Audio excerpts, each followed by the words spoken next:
ಇದರ ಉದ್ದೇಶ ಇಷ್ಟೇ, ಬಹಳಷ್ಟು ಅದ್ದೂರಿಯಾಗಿ ಈ ಜಾತ್ರೆಯನ್ನು ಮಾಡ್ಬೇಕಂತೇಳಿ ಎಲ್ಲ ಹಿರಿಯರು ನಿರ್ಣಯ ಕೈಗೊಂಡಿದ್ದಾರೆ. ಈಗಾಗಲೇ ಇದರ ಬಗ್ಗೆ ಸವಿಸ್ತರವಾಗಿ ಪೂಜ್ಯರಾದಂಥ ಶ್ರೀಕಾಂತಯ್ಯ ಸ್ವಾಮೀಜಿಯವರು ಹೇಳಿದ್ದಾರೆ. ಅದೇ ರೀತಿಯಾಗಿ ನಮ್ಮೂರಿನ ಹಿರಿಯರಾದಂಥ ಮಾನ್ಯ MR ಬೋಯಿಸ್ ಅವರು ಹೇಳಿದ್ದಾರೆ. ಅದರ ಜೊತೆಯಲ್ಲಿ ಯುವ ನಾಯಕರಾದಂಥ ಶ್ರೀ ರವೀಂದ್ರ ಪರಿಶೆಟ್ಟಿಯವರು ಸಾಕಷ್ಟು ಇದರ ಬಗ್ಗೆ ವಿಚಾರವನ್ನು ಹೇಳಿದ್ದಾರೆ. ಇದ್ರ ಜೊತೆಯಲ್ಲಿ ನಾವೊಂದು ಇಷ್ಟ ವಿಚಾರ, ಯಾಕಂದ್ರೆ ಇವತ್ತಿನ ದಿವಸ ಜಾತ್ರೆಗಳನ್ನು ಯಾಕೆ ಮಾಡಬೇಕು ಅನ್ನೋದನ್ನು ನಾವು ಮನದಟ್ಟು ಮಾಡ್ಕೋಬೇಕಾಯ್ತು. ಯಾಕಂದ್ರೆ ಇವತ್ತಿನ ನಗರ ಜೀವನಕ್ಕೆ ಮತ್ತು ಹಳ್ಳಿ ಜೀವನಕ್ಕೆ ವಿಚಾರ ಮಾಡಿದ್ರೆ ನಮ್ಮ ಭಾತೃತ್ವವನ್ನು ನಾವು ಕಳೆದುಕೊಳ್ತಾ ಇದೀವಿ ಆಂಬಲ ಅಂತೇಳಿ ಅನ್ಸಾಕತ್ತೈತಿ. ಸಿಟಿ ಜೀವನಕ್ಕೆ ಮತ್ತು ಗ್ರಾಮದ ಜನತೆಯಲ್ಲಿ ಈ ಒಂದು ಭ್ರಾತೃತ್ವವನ್ನು ಉಳಿಸ್ಕೋಬೇಕಾದ್ರೆ, ಸಂತೋಷವನ್ನು ಉಳಿಸ್ಕೋಬೇಕಾದ್ರೆ ಇವೆಲ್ಲ ಜಾತ್ರೆ ಕಾರ್ಯಕ್ರಮ ನಾವು ಮಾಡ್ಬೇಕಾಗ್ತದೆ. ಯಾಕಂದ್ರೆ ನಮ್ಮ ಹಿರಿಯರ ಪರಂಪರೆಯಿಂದ ಮಾಡ್ಕೊತ ಬಂದಿದ್ವಿ ನಾವು ಜಾತ್ರೆಗಳೆಲ್ಲ. ಇವೆಲ್ಲ ಹಿರಿಯರು ಕೊಟ್ಟ ಕಾಣಿಕೆ ಏನಂದ್ರೆ ಪ್ರೀತಿ ಮತ್ತು ಸೌಹಾರ್ದತೆಯಿಂದ ಬದುಕುವಂತ ಪ್ರತೀಕ. ಇವೆಲ್ಲ ಜಾತ್ರೆಯ ಪ್ರತೀಕ ಇವು. ಅದಕ್ಕೆ ದಯವಿಟ್ಟು ಯಾರು ಇದೇ ಗುರುಗಳು ಹೇಳಿದಂಗ ಇದರಲ್ಲಿ ನಾವು ಯಾರು ತಾರತಮ್ಯ, ರಾಜಕಾರಣ ಬೇರೆ, ಇವು ಜಾತ್ರಾ ಕಮಿಟಿನೇ ಬೇರೆ. ಆದ್ರೆ ಇಲ್ಲೇನು ಆ ತರ ಅವಕಾಶ ಇಲ್ಲ. ಯಾಕಂದ್ರೆ ನಾವೆಲ್ಲ ಹಿರಿಯರು ಇರೋದು ಸನ್ಮಾನ್ಯ ಈ ಭಾಗದ ಶಾಸಕರಾದ ಬಾಲಕೃಷ್ಣ ಜಾರಕಿಹೊಳಿ ಅವರ ಶಿಷ್ಯರದೀವಿ, ಅವ್ರ ಅನುಯಾಯಿಗಳದೀವಿ. ಇಲ್ಲೇನು ನಮ್ಮ ರಾಜಕಾರಣ ಇರುವುದಿಲ್ಲ. ಅದಕ್ಕೆ ಇದ್ರ ಜೊತೆಲಿ ಒಂದ್ ಮಾತು ಹೇಳ್ಬೇಕಂದ್ರ, ದ್ಯಾಮವ್ವನ ಮೂರ್ತಿ ಪ್ರತಿಷ್ಠಾನ ಆಗಿರ್ಬೋದು, ಮಹಾಲಕ್ಷ್ಮಿ ಜಾತ್ರೆ ಕಮಿಟಿ 5 ದಿವಸ ಇದ ನಿರಂತರವಾದ ಜಾತ್ರೆಯನ್ನ ಹಮ್ಮಿಕೊಂಡ್ವಿ. ಅದ್ರ ಜೊತೆಲಿ ದುರ್ಗಮ್ಮ ದೇವಿ ಜಾತ್ರೆ ಕೂಡ ಇದರಲ್ಲಿ ನಾವು ಸೇರಿಸ್ಕೊಳ್ಬೇಕಂತ ನಿರ್ಣಯ ಮಾಡ್ಕೊಂಡಿದೀವಿ. ಅದ್ರ ಜೊತೆಯಲ್ಲಿ ಈ ಸಾಂಸ್ಕೃತಿಕ ಕಾರ್ಯಕ್ರಮಗಳನ್ನು ಕೂಡ ನಾವು ಹಮ್ಮಿಕೋಬೇಕಂತೇಳಿ ಎಲ್ಲ ಹಿರಿಯರನ್ನ ನಿಶ್ಚಯ ಮಾಡಿದ. ಪ್ರಪ್ರಥಮವಾಗಿ ನಮಗೆ ಸಿಕ್ಕಂತ ನಿರ್ಣಯ ಏನಂದ್ರೆ, ಲಿಂಗಾಲೇಶ್ವರ ಸ್ವಾಮೀಜಿಯವರು ಈ ಕಾರ್ಯಕ್ರಮದಲ್ಲಿ ಭಾಗವಹಿಸೋಣ ಅಂತ ಹೇಳಿ ಮಾತು ಕೊಟ್ಟಿದ್ದಾರೆ. ಮೊನ್ನೆ ಕಳೆದ ಒಂದು ವಾರದ ಹಿಂದೆ ನಾವೆಲ್ಲ ಊರ ಹಿರಿಯರು ಹೋಗಿ ಕೊಪ್ಪಳದ ಗವಿಸಿದ್ದೇಶ್ವರ ಅಪ್ಪರು ಕೂಡ ನಾವು ಮನವಿ ಮಾಡ್ಕೊಂಡಿವಿ.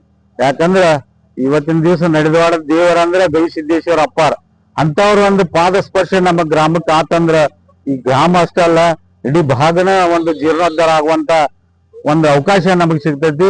ಅದಕ್ಕೆ ಮೊನ್ನೆ ಹೋಗಿ ಎಲ್ಲ ಹಿರಿಯರು ಕೂಡಿ ಅವ್ರಿಗೆ ಮನವಿ ಮಾಡಿದಾಗ ಅವರು ಕೂಡ ನಮಗೊಂದು ಭರವಸೆಯನ್ನು ಕೊಟ್ಟಿದ್ದಾರೆ. ನಾವು ಯಾವುದೇ ಕಾರಣಕ್ಕೆ ಪ್ರಯತ್ನ ಮಾಡ್ತೀನಿ, ಅತಿ ಶೀಘ್ರದಲ್ಲಿ ಈ ನಿರ್ಣಯ ಕೈಕೊಂಡ ನಿಮ್ಮ ಗ್ರಾಮಿಗೆ ಬರ್ತೀನಿ ಅನ್ನೋ ಒಂದು ಆಶ್ವಾಸನೆ ಕೊಟ್ಟಿದ್ದಾರೆ. ಅದು ಕೂಡ ಸೋಮವಾರ ಅಥವಾ ಮಂಗಳವಾರ ದಿವಸ ನಿರ್ಣಯ ಕೊಡ್ತೀವಿ ಅಂತ ಮಾತು ಕೊಟ್ಟಿದ್ದಾರೆ. ಅದಕ್ಕೆ ಈ ಒಂದು ಬೃಹತ್ವಾದ ಒಂದು ಜಾತ್ರಾ ಮಾಡ್ಬೇಕಾದ್ರೆ ಎಲ್ಲ ಹಿರಿಯರು ಹೇಳಿದಂಗೆ ತನ್ನು ಮನ ಧನವನ್ನ ಅರ್ಪಣೆ ಮಾಡ್ಬೇಕಾಗತ್ತೆ. ಈಗಾಗಲೇ ಸಾಕಷ್ಟು ಮಹಿಳೆಯರ ಸುಮಾರು ಸರ್ ಹೇಳಿದಂಗ ಯಾವ್ದು ಒಂದು ಕಾಣಿಕೆ, ಅದು 1,000 ಆದ್ರೂ ಕಾಣಿಕೆ, 1 ಲಕ್ಷ ಆದ್ರೂ ಕಾಣಿಕೆ. ಅದಕ್ಕೆ ಎಲ್ಲರೂ ಹಿರಿಯರಲ್ಲಿ ಒಂದು ಮನವಿ ತಮ್ಮದು ಎಷ್ಟು ಒಂದು, ಯಾಕಂದ್ರೆ ಆರ್ಥಿಕವಾಗಿ ಬಲಾಢ್ಯವಾದಂತ ಊರು ನಮ್ಮ ಊರೈತಿ. ಅದಕ್ಕೆ ಯಾರೂ ವಿಚಾರ ಮಾಡೋದು ಬೇಡ. ಅದಕ್ಕೆ ಎಲ್ಲರೂ ಅದಕ್ಕೆ ಧನ ಸಹಾಯ ಮಾಡೋದ್ರ ಜೊತೆಲಿ ಯಾರು ಧನ ಸಹಾಯ ಕೊಡ್ಲಿ ಅಂದ್ರೆ ಗ್ರಾಮ ದೇವತೆ ಸೇವೆಯನ್ನು ಕೂಡ ನಾವು ಮಾಡ್ಬೇಕಾಗತ್ತೆ. ಅದಕ್ಕೆ ಯಾರು ಕಾಣಿಕೆ ಕೊಟ್ಟಿದ್ರು ಆತು, ಎಲ್ಲರೂ ಕೂಡಿ ಒಂದು ಭಾತೃತ್ವದಿಂದ ಅಂತಮರ್ಗತೆ ಈ ಜಾತ್ರೆಯನ್ನು ವಿಜೃಂಭಣೆಯನ್ನು ಮಾಡೋಣ ಅಂತೇಳಿ ಮನವಿ ಮಾಡ್ಕೊಂಡೆ ಅದಕ್ಕೆ ಶೀಘ್ರದಲ್ಲಿ, ಯಾಕಂದ್ರೆ ಈ ಕಾಣಿಕೆಗಳನ್ನ ನಾಳಿಂದ ಸ್ಟಾರ್ಟ್ ಮಾಡ್ತೀವಿ ನಾವು. ಅದಕ್ಕೆ ಅವ್ರು ಬಂದ್ರು ಇವ್ರು ಬಂದ್ರು ಅಂತೇಳಿ ಯಾವುದೂ ವಿಚಾರ ಮಾಡ್ಬೇಕು. ಏನೇ ಇದ್ರು ಇದು ಕಮಿಟಿ ಅವ್ರು ನಿರ್ಣಯ ತಗೊಂಡಿದ್ದಾರೆ. ಅವ್ರು ಯಾರ ಬಂದ್ರು ಇವತ್ತಿನ ಕಾಲದಾಗ ಈ ಒಂದು ಇದೀಗ ರವಿ ಪರಿಶೆಟ್ಟಿಯವ್ರು ಹೇಳಿದಂಗ ಎಲ್ಲ ಹಿರಿಯರಿಗೆ ಒಂದು ಮನವಿ ಮಾಡ್ಕೋದೆ ಅಂದ್ರ, ನಾವ್ ಏನ್ ಹೆಣ್ಮಕ್ಳನ್ನ ಏನ್ ಮದುವೆ ಮಾಡಿ ಕಳಿಸ್ಕೊಟ್ಟಿರ್ತೀವಿ ಅವ್ರನ್ನೆಲ್ಲ ಕರ್ಕೊಂಡ್ ಬರ್ಬೇಕಾಗ್ತೈತಿ. ಅವ್ರ ಉಡಿ ತುಂಬ ಅವರು ಕೂಡ ನಮ್ಗೆ ದೇವತೆ ಇದ್ದಂಗ, ಏನ್ ನಮ್ಮ ಸಹೋದರಿ ಇರ್ತಾರ ದೇವತೆಯ ಒಂದು ಪ್ರತಿರೂಪ ಅವ್ರು. ಅಂತ ಉಡಿ ತುಂಬು ಕಾರ್ಯಕ್ರಮ ನಾವು ಮಾಡ್ಕೊಂಡಿವಿ. ಆದ್ರ ಒಂದು ಒಳ್ಳೆ ಸಂದೇಶವನ್ನ ಕೊಟ್ಟಂಗ ಆಕತಿ.